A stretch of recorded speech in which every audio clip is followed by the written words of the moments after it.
Welcome back to the Chicago Tomahawk. I'm Mike, and I got my line mate Matt with me. And today, I'm going to start off talking about Connor Bedard because it's absolutely unbelievable that the Blackhawks did win the draft lottery, which is incredible. Matt, we did a Twitter space at the time live as the draft was taking place, and when we got to number 3, they showed Columbus, and I was like, I can't believe this. Because I honestly thought, man, I'm like, okay, we get the number 2 pick, we get Adam Fantilli, like we're good. Yeah, we're good. Know? Either way, we're getting somebody good. We're heading in the right direction with a young kid. And then they pulled that card for the number 1 spot, man. It showed the Blackhawks logo, and I was just completely dumbfounded in a good way. Yeah, I'm still in shock, man. I am still in shock. Yeah. I'm in shock Excitement too because in shock. Yeah, we're just ending this Jonathan Toews, Patrick Kane, era, this old Cup era for the Blackhawks, and we're going to be starting a new one, a new Connor Bedard, Lucas Reichel era, possibly. Yeah, Kevin Korchinski, guys like that, and Connor Bedard could be, even better than Kaner and Toews, and Kaner and Toews are Hall of Famers, so right. Hopefully he lives up to it, man. But it's amazing. That's the thing, though. 100%. There was really not much expectation with Toews. We're expecting a good player to come through, but we weren't expecting, like a Sidney Crosby coming in or or you could say at the time, a Sidney Crosby or Alex Ovechkin coming in, so there really wasn't much, baggage on his back. Same thing with Kaner. He was the number 1 draft pick, but, we weren't expecting this kid to be who he turned out to be, one of the best Blackhawks of all times. Toews, best captain of the Chicago Blackhawks of all times. They're NHL top 100 players. We were not expecting getting that. Now with Connor Bedard, on the other hand, people are going to expect this kid to get a hat trick in his first game. And yeah, Chicago isn't Toronto, but I hope that, that we haven't drafted him yet. So, it's the situation, it's not 100%, but he is the best prospect by a mile, and it would be really, really odd if the Blackhawks didn't draft him. That being said, I hope that expectations can be managed for this kid. Yeah, man, it's a slam dunk for Davidson to pick this kid, and I just going to work the next day, man, I was like feeling great. Like I was at a site with a lot of hockey fans, and they're all wearing their Hawks hats and stuff, and we're all like fist bumping and stuff. I'm like, hell yeah. And I jump in my machine and I turn the score on because I was just curious. I'm like, Chicago media, this is a big deal. It was all Bedard talk, and they never talk hockey. That's how big this kid is. So they had some good points, and it was an interesting show. And dude, I'm so excited about this, man. It's going to be great. So, Taylor Radish could be a 50-goal scorer playing with Connor Bedard. Actually, that'd probably make him Chris Kreider, It's insane, man. I'm like I said, I'm still in shock, and it's been like a week later almost, and we're going to have Kevin Korchinski. We're going to have Bedard. We're going to have Nolan Allen. We got Reichel coming up. He looked great at the end of the year. Colton Dach, Del Mastro. It's Frank Nazar. I mean, we got some good young kids coming up, and Bedard might even boost a lot of these kids to start a year or 2 earlier. That's how good he is. The impact he's going to bring. And this is the time for Davidson now. Like, I mean, he got his guy, his centerpiece. Now the challenge is building a good team around him. So, in my opinion, I think in this first round, you got to pick the best available guy with that Tampa pick. Best available guy. Maybe the second round, go after the best goalie, because still kind of got a question mark in that department. With Soderblom, I know he signed a extension recently, which is good to give him another shot. But and we got that Drew Camisso coming up, but I think we should maybe build up that goalie depth coming down in the future here.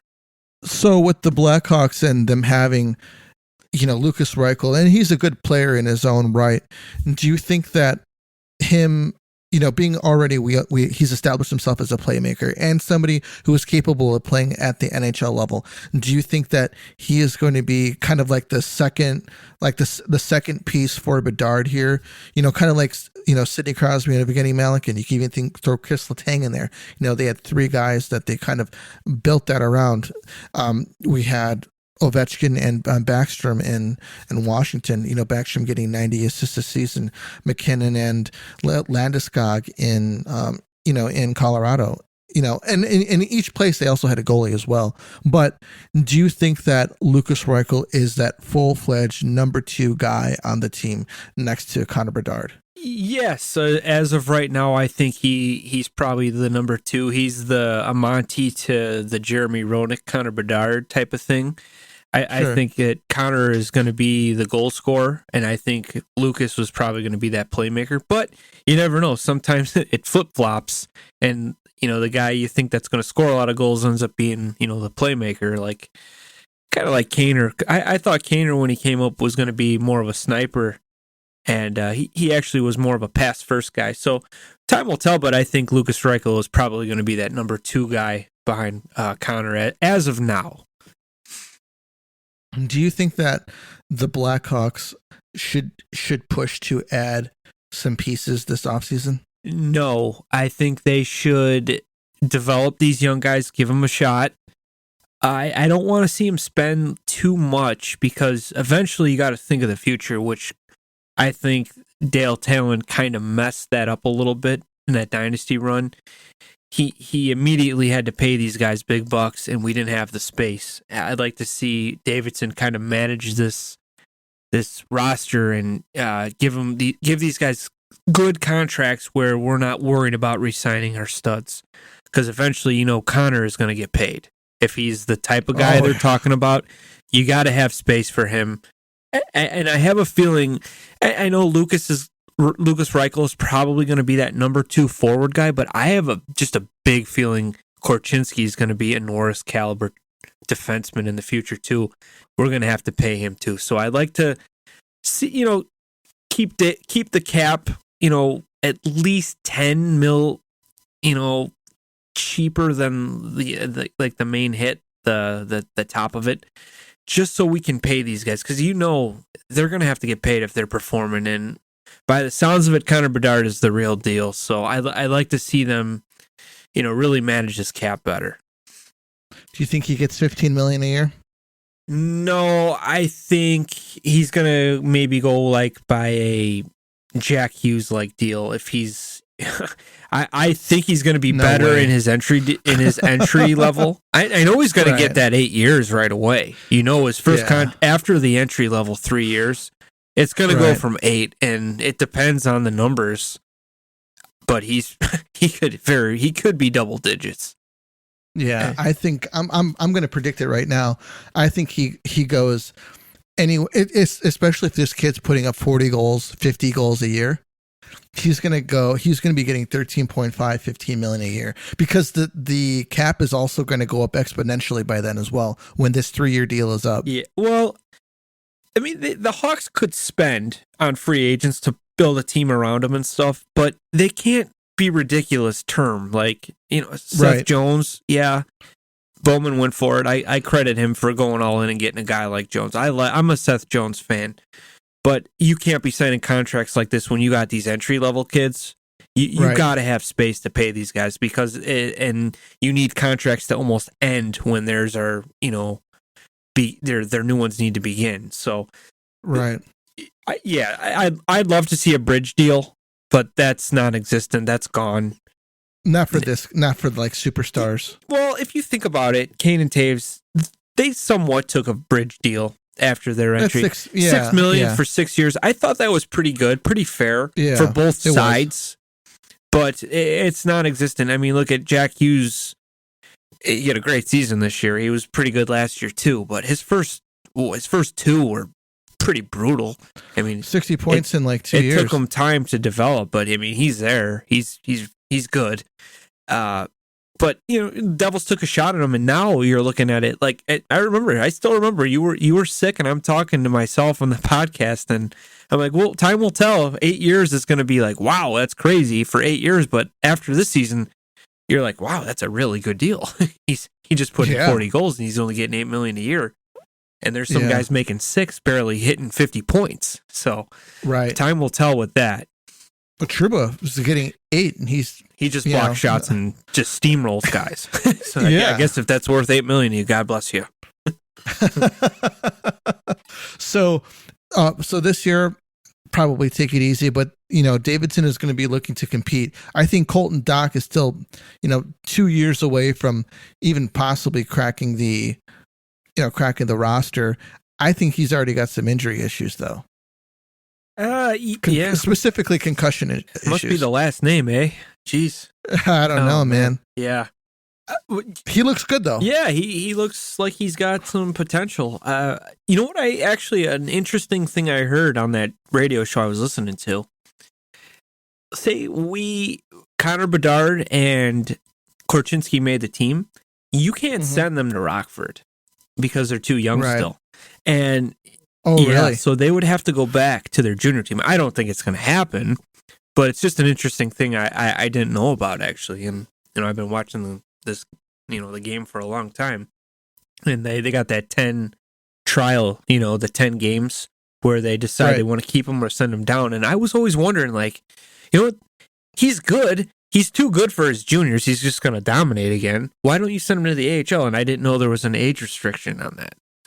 What's the age restriction for the AHL? I guess I guess you have to be over 20 years old or something. I could be wrong, but now that I look back and there's a lot of kids that never got that opportunity. Maybe it's like they don't want to pay them or something, but it's pretty interesting to me. Yeah, I didn't know that. Okay, so goalie prospects. Do you think that's the next big thing for Davidson? Yeah, like I said before, I think that we got some unknowns. We do got a little sample of Soderblom. He was pretty good. The game I went to, he really stood on his head and gave the Hawks a chance to win with a very bad roster in front of him, and Patrick Kane, who was pretty much coasting that game, didn't even look like he wanted to play.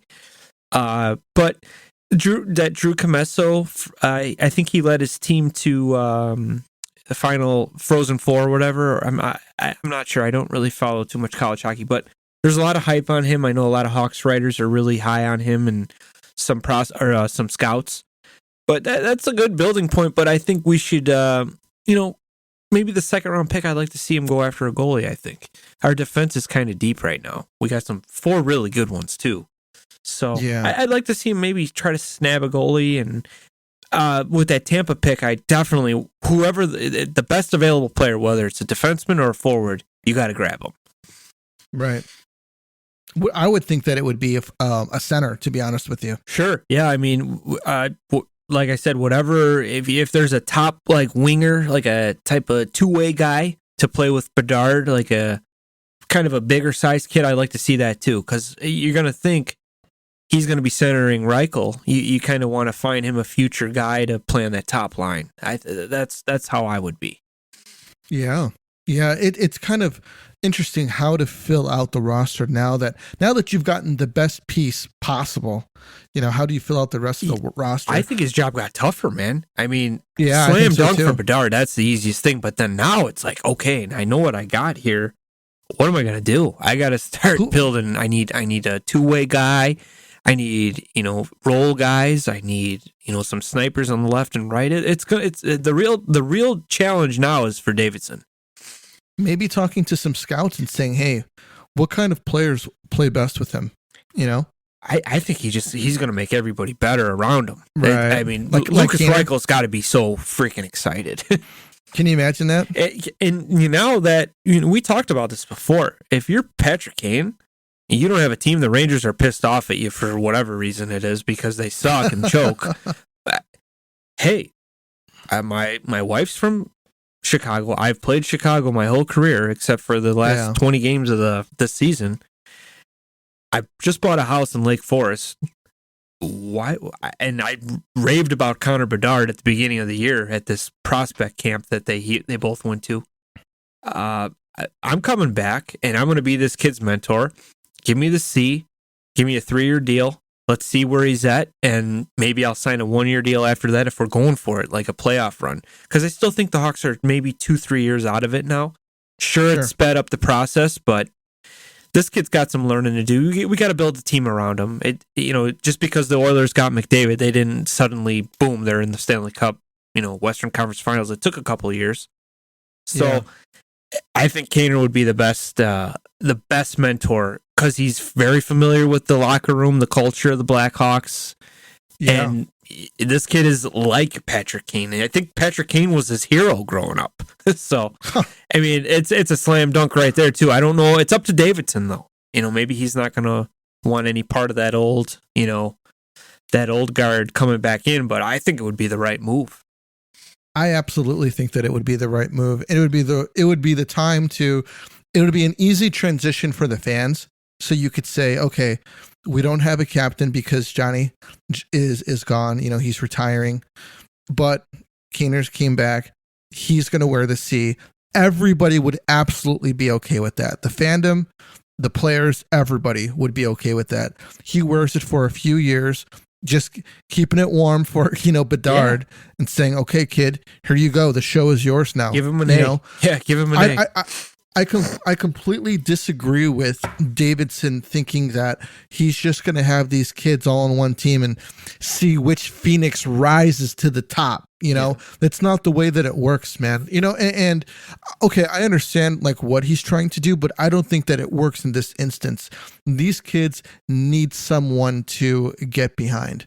And Kane, who's had the experience of winning cups and having that championship mentality, the work ethic to show these kids, how to play, would be perfect for it. And they can find their leadership, qualities amongst each other, as time goes on, as they grow together, Yep.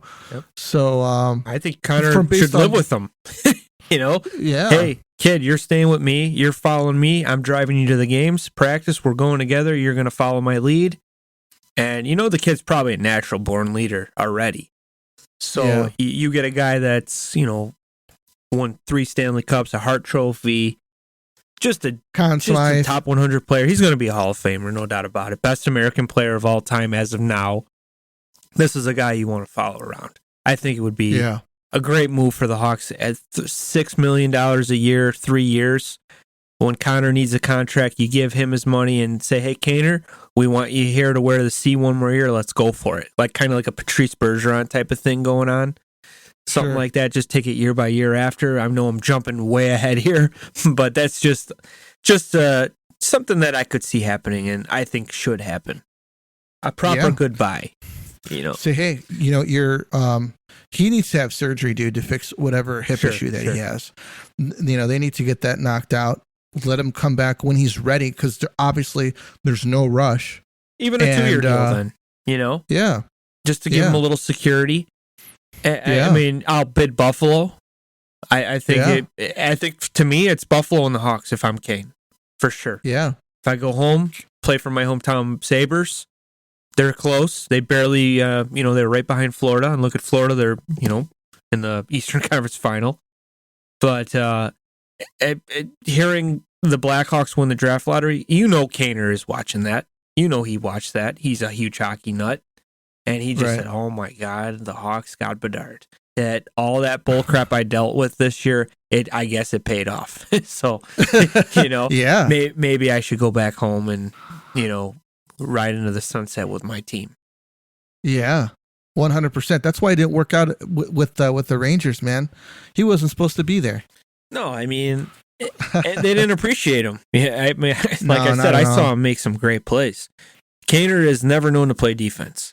I was, and I don't think that they would be bringing him in there to do that. I mean, they're saying, oh wow, he's a -3. Well, yeah, if it's a tight defensive game, he's not. He needs to get the green light to do whatever he Yeah. wants. And when he does, he's on. He's great on the power play. It's just there's other guys over there that didn't show up, and he used to play for us. And I'm a big fan of him. The bread man was not that good. Mika wasn't that good. And Igor Shesterkin, the greatest goalie in the world. He's got to be better too there, guys. So you can't blame it on Kaner and Tarasenko. If I'm Tarasenko too, with all this media crap I've been hearing, I ain't wasting my time even talking to New York. Now they're firing the coach. Come on. You got to play in the end. So I wouldn't even waste my time talking to these guys. I don't even think they have salary cap space to do it anyway. Yeah, I think that they have $10 million in cap space, but they need to sign people. You got Miller, DeAndre Miller coming up with a contract. You're going to have to pay him at least $6. He's good. He was an all-star this year. And then you got to pay your young guys that you're obsessed with, your kid line that didn't do anything. So... yeah. You know what, man? Jumping back to the Bedard thing, that whole shit show from the hockey Twitter world, those are some miserable bastards. Like, oh my God, would you not want the Hawks to pick this guy because something that happened 10 years ago that everybody is now, they paid the price for it? Like, are you people crazy? It's just, I love it. I mean, a lot of Hawks fans the diehard Hawks fans are loving it too. They're like, hey, how can I piss you off today? Post a Bedard picture. And it's been fun, man. I've been having a blast. Oh my being the bad man. guy. The bad guy. Bedard should say no and be Eric Lindros. Like, why? Like, are you freaking kidding me? What do you want him to go to the Ducks to play with Trevor Zegras so Zegras could do his Michigan pass to him once every 30 games? Come on, you morons. He's going to rot in hell over there. It's going to be, it's hockey hell. That's where you retire at. It's not where you go and play that's at. If you need a job just to pay for your kid's college, All right, before we go any further, I got to let everybody know that if you want to light the lamp, the hockey playoffs with DraftKings Sportsbook. Right now, new customers can make a $5 bet and score $150 in bonus bets instantly. Now, Monday, we've got 3 games going on. Vegas versus Edmonton. Vegas is a plus 160, Edmonton minus 190. I'm going to go with Edmonton in that one to tie it up because it's 3-2 and force the game 7. Florida, I'm not telling you to bet that way. I'm saying I think that I'm pulling for Edmonton to tie it up because I want to see a game 7. Florida is they are in a holding pattern right now, Florida and Carolina, so that they can get this third round going. And the Kraken won tonight. They're forcing a game 7 that's being played Monday. Kraken's a plus 160 versus Dallas minus 190. Now the Kraken have been a plus for the entire series, so take it at face value, but I am pulling for the Kraken to come out of this.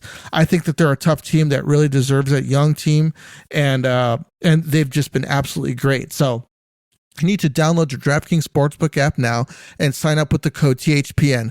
New customers can make a $5 hockey playoff bet and score $150 in bonus bets instantly. That's code THPN only at DraftKings Sportsbook.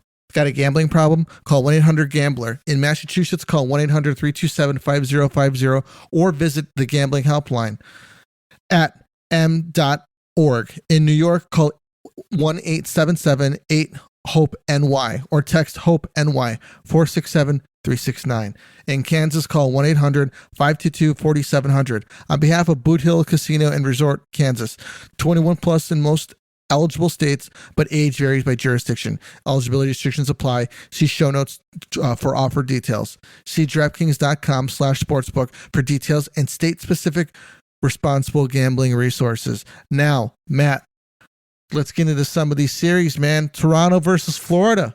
I thought Toronto had turned the page.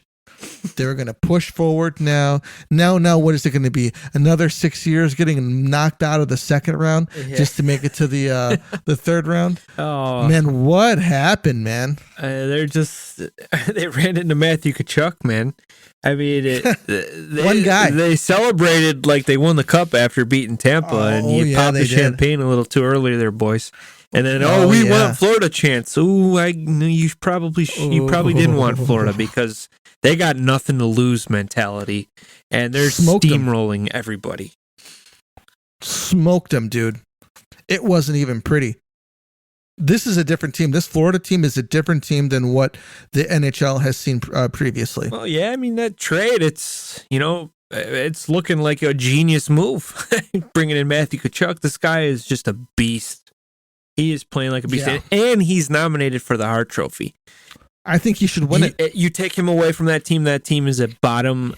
That team is in the Bedard sweepstakes. That's how important he is.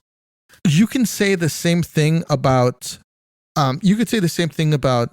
Connor McDavid, Sure. but if you take McDavid away, they still have Draisaitl. And they're fine. If you take Tkachuk away, they still have Barkov, but Barkov isn't going to lead them to a Stanley Cup. No, he's not that guy. That's he hasn't been that guy. That's why they've been losing in the first round of Tampa all those years. Now they bring in this guy. They just beat the best team in the history of hockey, Boston. Right, made them look bad, blowing leads and best terrible. Regular season team of sure, but I mean they met them. They were all healthy in the playoffs. It was the same team. They came back from 3-1, I believe, and then they just steamrolled a Leafs team that on paper should win 3 Stanley Cups in a row. That's how good they are. So now, I mean, the real test is next. I mean, I think the Canes have been a very complete team for the last couple of years, and they just had trouble getting over that second round, and they finally did it. So I think it's going to go 7 for sure this next series. Brent Burns is a man on a mission, too. He's playing great. Man, he's 38 years old. He looks not his age at all. He's playing younger. And Brendamore, man, he's got them all playing same page. They're all hungry for the same goal, and it's going to be an excellent series. I don't know who to pick, man, to be honest. Florida, and I don't think it's even close. I'll tell you why. So the Devils beat the Rangers, and rightfully so. They were the better team. They came against Carolina, man, and it wasn't even close. Carolina just mopped them up. Florida, on the other hand, they've played the best team in hockey. That was a tough series for them. They just wiped the floor with. Gosh dang it, man! I'm drawing a blank with the Leafs. The Leafs were a tough team and they played them hard, but they mopped them. Carolina has not played a Florida yet, and Florida has played some 2 tough teams so far. I think Carolina, though, they can play anybody and they're competitive. Like they just can play down, or they'll play up, or they'll be physical. The guys forecheck like crazy. I just think that from the management to the freaking stick boys, that team is just so stacked and on the same page. And I think it's going to go 7. I don't know, man. I think Brendamore has just got these guys playing, and Brent Burns has been playing like a madman. And whoever, it seems like who's ever in net for the Canes, they're fine. Like they got like the next man up, and they do fine. So Bobrovsky's been good. The Bob. I did not see this happening. I thought, after he signed that $10 million, a year deal, we're like, oh, this guy's he's getting paid and he's just gonna coast, and Spencer Knight's coming up, he's gonna throw him out, and he's been really, really good, man, really good against the Leafs. So it's going 7. That's all I could say. Bobrovsky is playing up to his contract. He's playing up to what they've needed him to be, and that makes them really dangerous. Because, they had a couple years ago, man, they're going to Spencer Knight, Spencer Knight, and he's taken over, man, and he's been playing really, really well. I'm really shocked for this Toronto team, man. How do they go forward from here with Austin Matthews being a complete no-show in the second round? And same thing with Mitch Marner and Tavares. Yeah, they were getting bullied, it seemed like, too. You see that they were... I believe Marner was taking shots to the face, but I think it was Tkachuk, actually. And he didn't do anything. And all the comments from Toronto, wow, these guys wouldn't even defend their own mothers if they were getting hit like that. They're a bunch of wimps, And man, I don't know what you do. You gotta get a number 1 goalie. First of all, nothing against those guys. They played hard, but the problem is they have all their money on top. The top lines are just 13, 11, 10. That's a lot of money. 88. Yeah, and then you got Willie Nylander. I think he's up for a contract soon. I don't know. Wow. I don't know what you're gonna do. He produces though. He does. He's a playoff guy. I honestly don't know. I think you got to retool something. I don't think it's the coaching staff. I think the coach brought himself another year by winning that playoff series against Tampa for sure. Just for some reason they're not in sync together. It seems like they play hard for a couple of games and then they're no shows. They're just not consistent. This is all on the players. It's not on the management. It's not on Dubas because that guy did a great job at the deadline. And, he put a good team together even before the season started. Ryan O'Reilly was a huge upgrade center. You brought in, even the Hawks guys. They brought in Jake McCabe. They brought in Lafferty. They brought in some key guys. And you can't say the guy is just, I'm trusting my players to do what they can. He brought in better players for these guys. So you can't blame the management. It falls on your top line guys for not performing. And unfortunately, you can't fire them. You can't just terminate the contract. They're kind of stuck with this team for a while. They might want to make maybe Willie Nylander might go for a younger guy and just to get some cap space and maybe retool a little bit. But who knows, man? I would definitely go after a goalie. The problem is that these guys are gonna show up and show out during the regular season, and then when the playoffs come, that's when the problems happen. Yeah, and I think and you know what? I was worried about the goaltending. It was good until Samsonov got hurt. They brought in that rookie kid. He did great. He got thrown into the Wolves and he won a game. Yeah. Kept them alive. And he did. It's just a matter of time. I mean, it's a lot of inexperience in that. You got to go after. Here's another one. What if the Leafs went after freaking Connor Hellebuck? That would be terrifying for the league. Yeah. And even now, look at Connor Bedard is coming to the Blackhawks. Hey, the Hawks goaltending is very weak. The pipeline's very weak. What if the Hawks go after Connor Hellebuck? Why not? Why not? I'm going to go to the Hawks. I got the future freaking Connor McDavid / Sidney Crosby / Patrick Kane all in one coming. Hell yeah, I want to play for that team. So that's just another thing the Leafs might want to look into. Man, crazy. Stars and Kraken. This has been a great series, man. Another good series for the Kraken, laying the body down, playing hard, doing exactly what they did in the first round. They've got another Game 7 coming up. They forced Game 7 today. Yeah. Did you watch it? I did, man. I really like this team, man. I really like how it's almost seems like they don't have a star. Matty Beniers is a future star in the making. He's been good. Yeah. Jared McCann, you could say, is like their top goal scorer. He's good, but what I'm getting at is that they're like collectively a star, like a team, like they collectively play as a unit, and together they're kind of like the star, which is very, very different from what you see like in New York, where they have a lot of individuals that are very, very good, but this team, the Kraken together, are a very, very good team.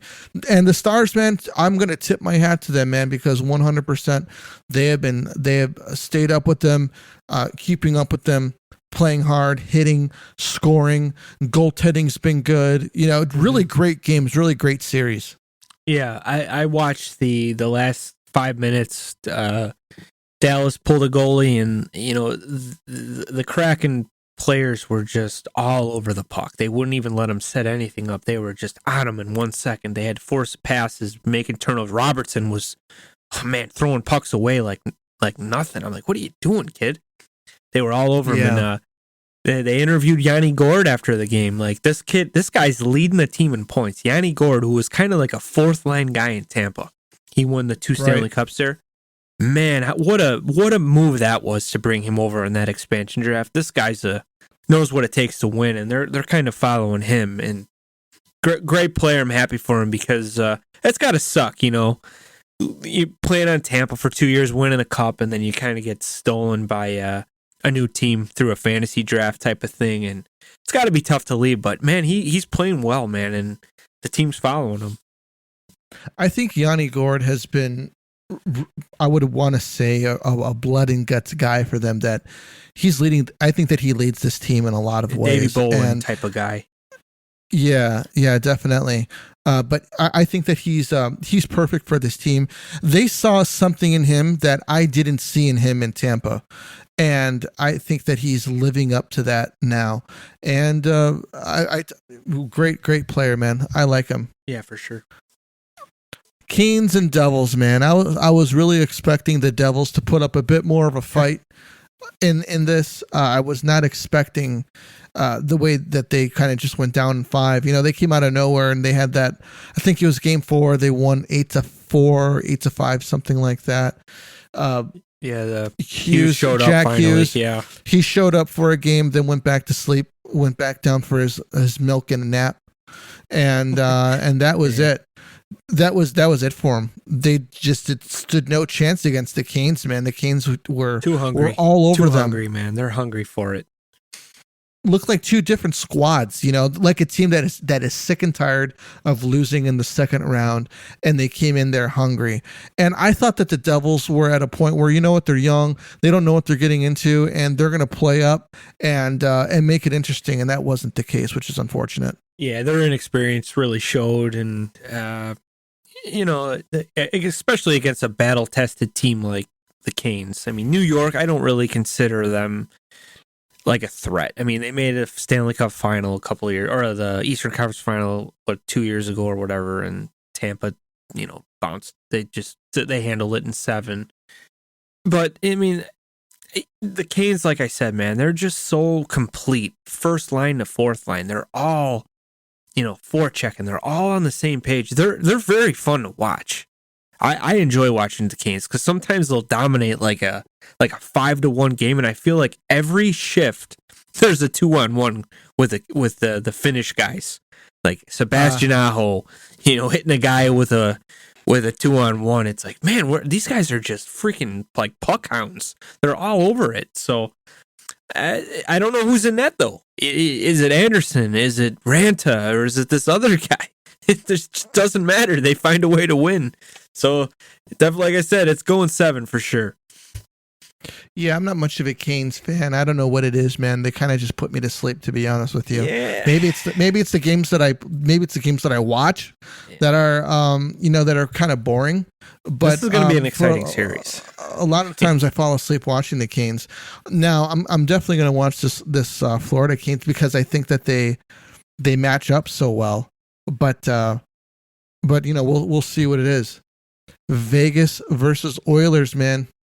This has been a really good series. What do they call it? The teeter-totter, back up and down, switching them. The merry-go-round is circling, and like the Kraken.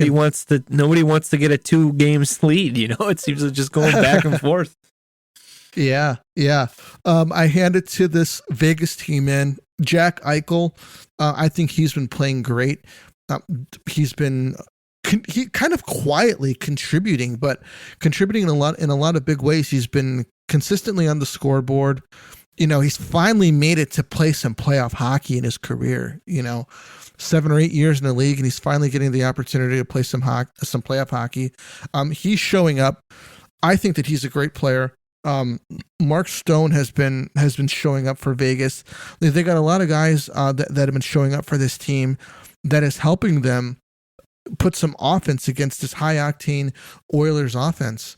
Even Leon Draisaitl getting 4 goals in a game couldn't help them win that game. Yeah. So how do you like the series between Vegas and the Oilers? Well, I to be honest, man, I thought the Oilers would win in like 5 or 6, and they're just you can't rely on these 2 guys. You need the whole team to step up. You need them to be more like like the Panthers and the Hurricanes. Like you need every guy to contribute, and it's like the same thing every night. It's always McDavid or Draisaitl that leading the charge. There's no goalie wins. There's no defenseman stepping up, or it's just these guys every time. And you know what? They're going to have off nights. Even if they do get points, they're not going to be like brilliant every night, especially playoff hockey.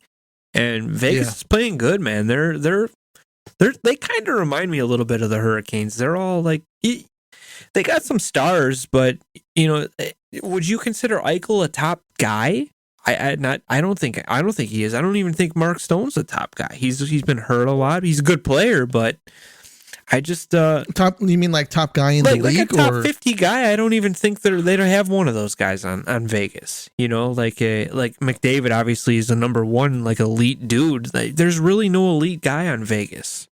To me, I know there's some good players. They mesh together well, but they're kind of like the Hurricanes. They don't really have that guy that's, you know, really taking the team on his back. They got just, you know, some good role guys, and they got some. I mean, I guess you can consider Eichel at one time was a top guy, but I don't even think he's a top 50, to be honest. Really? I don't see it. He's paid like it, but he's never not really impressed by his numbers. Yeah, with Eichel, I think considering that he lost that time, and you know, let me look up his numbers this season. I mean, look, just in Buffalo, it never worked out for him there, and he put up good numbers. He had a bad attitude. Well, it was that whole neck thing. Remember, it was a big deal that hurt that surgery, and they overreacted about it. But look, it worked out for Buffalo. Buffalo got some good players in return, and they were right there this year. And like I said, if they get a game breaker for Tage Thompson, like a Kaner, you know, dishing them some passes, that team's going to be pretty good. So I think it worked out for Buffalo more than it's been working out for Vegas, because I just don't see him. He's not really taking it and going with it. So here are his stats. He's been a 30-goal scorer once in his career, 36 goals. He had 78 points that season, 68 games played. Then he got hurt, played in 21 games. In that 21 games, he had 2 goals and 16 assists. Then the next season, he played 34 games, and in those 34 games, he had 14 goals, 11 assists for 25 points. And this season, he played 67 games, 27 goals, 39 assists, 66 points. So a point a game player. Face-off percentage, 45% this year. So those aren't exactly jaw-dropping numbers. No. I wouldn't consider him an all-out star. Well, in Vegas, who is it then? You know what I'm saying? Well, that's what I was getting in Vegas, at. I would probably say because of his notoriety. Stone? You know, I guess you could say Mark Stone. Yeah, Stone. Let me look up Stone's. He's always hurt. His back is like Eric Daze's back. Oh, you know, man, that's not good. It's a shame. He's a good player, and I know he was really good in Ottawa when he first started out, but he's getting older and older, and once the back starts having problems, it's usually downhill. Yeah, this is his 10th season. Mark Stone has never had a 30-goal season. That's what I'm saying. They're like the Carolina Hurricanes of the West. Good team. They make it far all the time. They compete, but they can never really get over that hump, and they just don't have that star power. Yeah, Mark Stone has never scored more than 63 points in a season. And he's crazy. Getting paid big bucks, dude. Vegas wanted him to be their guy. I don't know why. Vegas. I would have said have a great day, dude. They saw a good player available. I'll find another. He's getting $9 million a year. $9 million for a guy who scores. Okay, let me see here. He being with Vegas. Oh, hold on. Let me take that back. He has not once in his career played a full season. No. Played a full 82 games. He's an injury-prone Marty Halflight type guy. Very skilled, very good, but just he's always hurt. And you go, let's jump over to Carolina. You got Sebastian Aho, who's probably the best player on that team. He's scoring 40 goals at least, but he's on Carolina, and it's just not like a really. It's not a sexy It's not a sexy like player to be a top guy there, but he's definitely a very good player. I'm going to have to correct you, my friend. Sebastian Aho has not once scored 40 goals in the season. Are you sure? I'm positive. 30? Yes. Okay. I thought he scored 40 this year. I'm sorry about that. No, 30, 38, 24, 27. I'm sorry. 30, 38, 24, 37, 36. That's pretty solid for a team that's a defensive-minded. I mean, he's obviously the top dog there. To me, though, he is a top 50 player, and at least Carolina has that over, Vegas. They're both almost like the same to me. They don't have that one like McDavid. They don't have a David Pastrnak, stuff like that. So it could be an interesting Stanley Cup final if those two make it. It would just be like a freaking grinding out series. It wouldn't be any blowouts. I think it would go back and forth just like this Edmonton series. That's why I'm surprised, because Edmonton should be rolling the floor with these guys.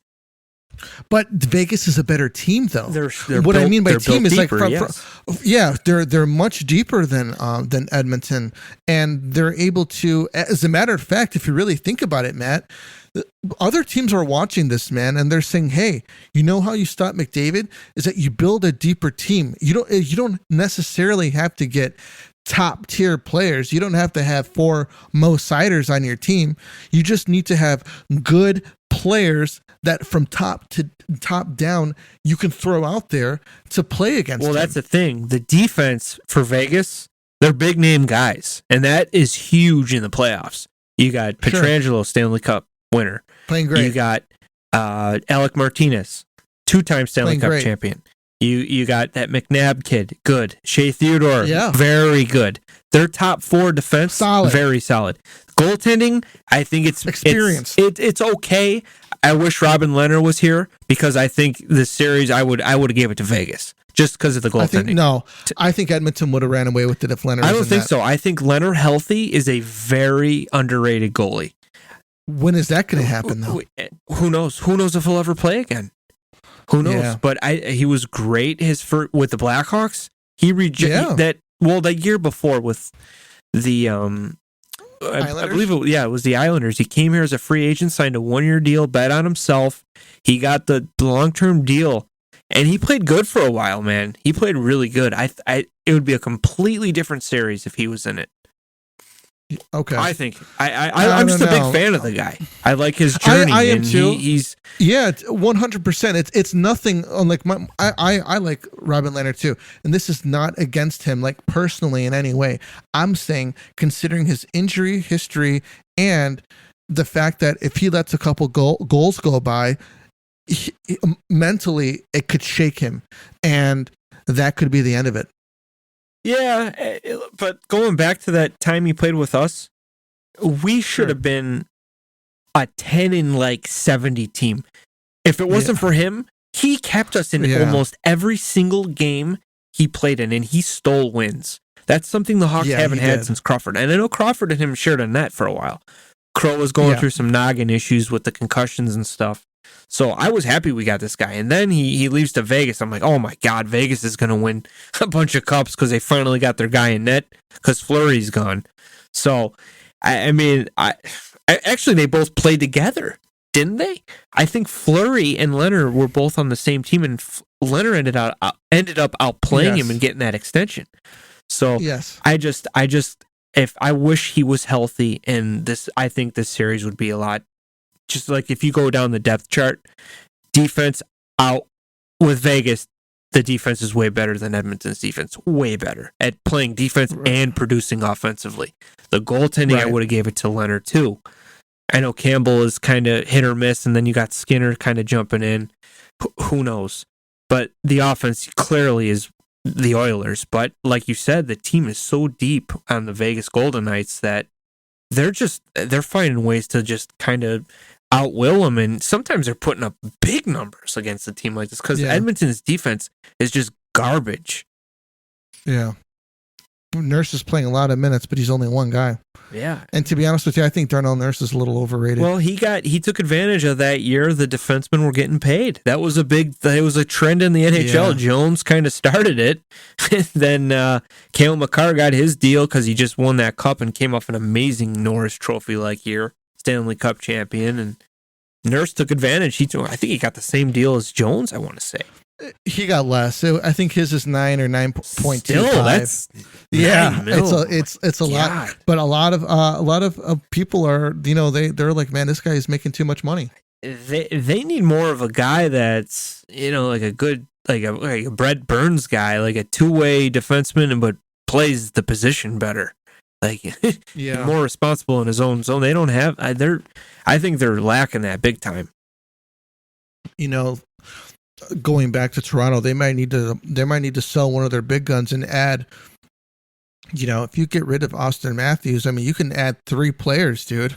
Yeah, 3 good players, 3 key players that you need building a team. A grinder, again, penalty kill guy. Ryan O'Reilly. Yeah. You can keep Ryan O'Reilly if you do that. I think Ryan O'Reilly, in the long term, if you're going on a deep cup run, is a player that you need, not an Austin Matthews who's not scoring. Yeah, Ryan O'Reilly, I think if he didn't get hurt at the end of the season, I think he would have been good in this series, the second round. Just, I think he was dealing with that. I think he broke his hand. I want to say that's a tough injury, man. You gotta be able to play hockey with. You gotta hold a stick, you gotta shoot, you gotta win faceoffs. I bet you, guarantee you, they rushed him back, and they needed him. He's that damn good. He is. Well, all right, everybody. That's all that we got for you today. Do us a favor, hit like, and be sure to hit subscribe. That really helps out the podcast. We appreciate it. Let us know if you want to hear anything or if you want to talk hockey. Get at us on Twitter @Chicago Tomahawk, and we'll catch you on the next one. This is the Tomahawk, and we're out of here.